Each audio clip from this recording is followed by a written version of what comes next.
Hi, I'm Diana Kay. Today I'm going to talk about technology and media and using that in the classroom. I see media and technology use everywhere, constantly, consistently. Tech is everywhere. Everything just about is controlled by some form of technology.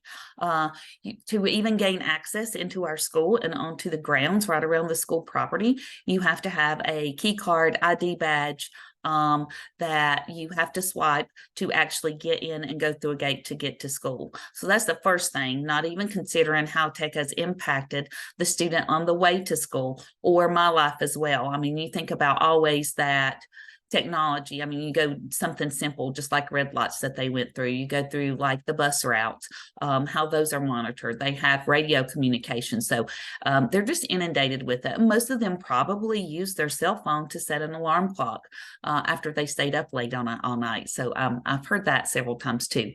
But in the classroom today, what I usually do, the things that I'm most familiar with is SchoolNet, using that as a testing and just as kind of like not necessarily a test, but just kind of like review. And then the other things I've used are Canvas and Google Classroom. Of course, we have PowerSchool, that's the tracking app for attendance, teaching, grading, and reporting. There's many other apps that can be used through the NCDPI. Some of those are Britannica, Canvas, DPI, Discovery, EasyBridge, ITSE, NCEES, and letters. So I've also used PowerPoint to display and directly narrate lessons.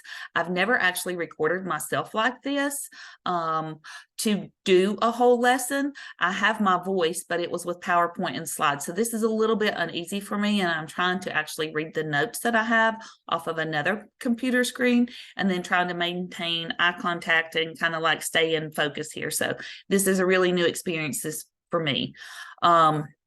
I feel like I'm actually a techno lagger. It's like everything that deals with technology, and this has been very painful, and it's just a learning curve. I have to remember to put myself in the student's place, just as when they come into class and they're trying to learn something. If it's something that they don't grasp very easy, then I need to remind myself that's exactly how I felt about learning this and using that. So in my room at school, I actually have a desktop computer, I have a laptop, I have an iPad, and I have a Promethean board, which is an interactive whiteboard. We can access any one of these applications or the whole World Wide Web at any point in time. Now, each student also has an iPad that they are school issued. We do have internet access, but in this century, in this county, sometimes we actually have a problem with being able to get a reliable signal to be able to use the internet just like we want to. Sometimes when the whole class is on it, it's really slow. Whenever it's raining, it's definitely more slow than other times. And then every now and then, the signal is just simply not available. So that's something that we have to deal with and be prepared with. But with doing that and the way technology is too, we can already have things like downloaded and pre-recorded, so we can still use that without the trusty internet signal. Yeah,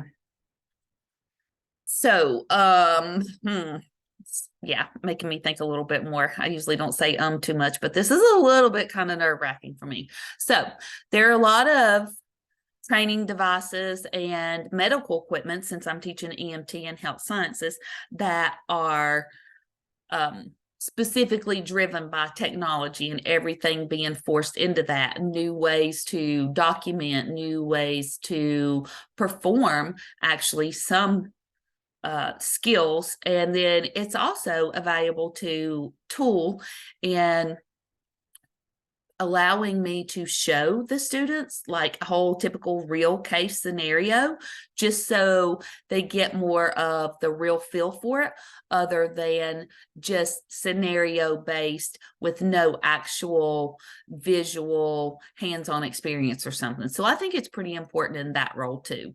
I am really the techno lagger. Everything is difficult for me. However, with taking this course and a couple of other courses, I would not be able to get my teaching certificate simply because of location and schedule wise and time wise if I did not utilize this online training resource that we have through App State for me to be able to do that.